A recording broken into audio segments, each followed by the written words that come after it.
I think they've played fantastically well. সত্যি কথা বলতে অনেকেই হয়তোবা আশা করেনি যে রেজাল্ট তারা অ্যাচিভ করেছে। I think a lot of credit must goes to the players, যেভাবে করে ওরা throughout the tournament cricket খেলেছে, যেটা বলেন pen on paper and then সবকিছু হিসাব করলে হয়তোবা কেউ এটা ভাবে নাই যে ওরা ফাইনালে উঠবে, বাট মাঠের ক্রিকেটে তারা প্রমাণ করেছে যে তারা ডিজার্ভিং দল। বিকজ নট অনলি এটা যে না যে খালি সেমিফাইনালে এসে ভালো ক্রিকেট খেলছে, but throughout the tournament they have played some very good cricket. So ওই দিক থেকে I think lot of appreciation goes towards the management and players.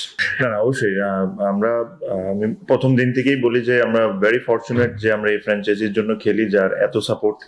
আপনি যদি দেখেন চিটাগং বলেন, সিলেট বলেন, ঢাকা বলেন, যখনই আমরা যে কোনো ম্যাচই খেলি, ওটা গ্রুপ স্টেজ হোক, কোয়ালিফাইং হোক, বরিশালের দর্শক সব সময় ছিল। অ্যান্ড এটা আমরা extremely lucky, and this is what we always dreamed of BPL, যে এক একটা ফ্র্যাঞ্চাইজির এক এক ধরনের ফ্যান বেস থাকবে, যেটা আমার কাছে মনে হয় বরিশাল খুবই সাকসেসফুলি করতে পেরেছে, specially last 2 years.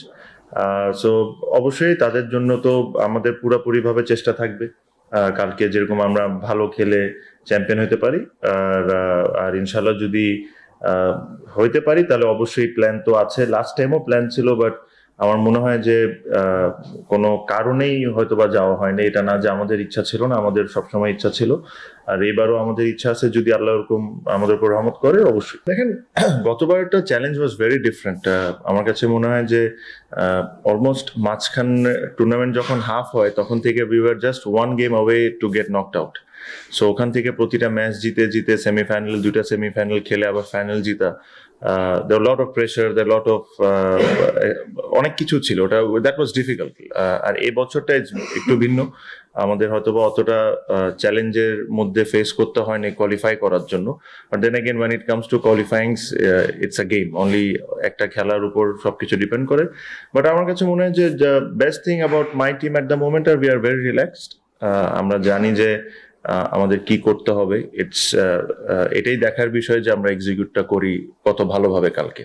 So if you execute well, I think things will go in our favour. ট্রফির একটা এমন জিনিস, আই এম শিওর আপনি যাকেই জিজ্ঞেস করেন না কেন, যারা 4বার 5বার চ্যাম্পিয়ন হয়েছে, they also want to win the 6th time.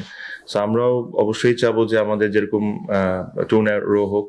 And then again, we are playing against an opposition who has been playing good cricket. আপনি যদি দেখেন, Khulna was a very very solid team, especially ওদের last 2টা overseas যখন include হয় তাদের টিমে, they were a very balanced team. But আমরা লাস্ট ম্যাচও দেখছি, cricket you cannot predict. You can have the best players in the world, but on the day কে ভালো execution করতেছে, that matters. So আমাদের জন্য ওইটাই ইম্পর্টেন্ট যে we should not do anything different just because tomorrow is the final. We should be as calm as possible. যে জিনিসটা আমরা 13টা-14টা ম্যাচে করেছি, যেভাবে আমরা বিহেভ করেছি বা যেভাবে আমরা মিটিং করেছি, I don't think we need to do anything different. We need to treat the final just another game of cricket and try and give our best. দেখেন, এই মোমেন্টামটা ব্রেক না হওয়ার কারণেই কিন্তু যে চিটাগং এর সাথে লাস্ট কোয়ালিফাইং এর আগের যে ম্যাচটা খেলেছিলাম, ওই ম্যাচে একটা এমন সিচুয়েশন দাঁড়িয়েছিল যে আমরা যদি জিতি তাহলে রংপুর কোয়ালিফাই করবে, আমরা যদি হারি তাহলে চিটাগং কোয়ালিফাই করবে। সো আর ওই একটা ম্যাচ ছিল যেটা আমরা জিতা হারা নিয়ে আমাদের কোনো কিছু হতো না, আমরা একই থাকতাম। সো জাস্ট বিকজ আমরা ওই মোমেন্টামটা কোনো সময় ব্রেক করতে চাই নাই, আমরা ওই ফুল টিমই খেলাইছিলাম।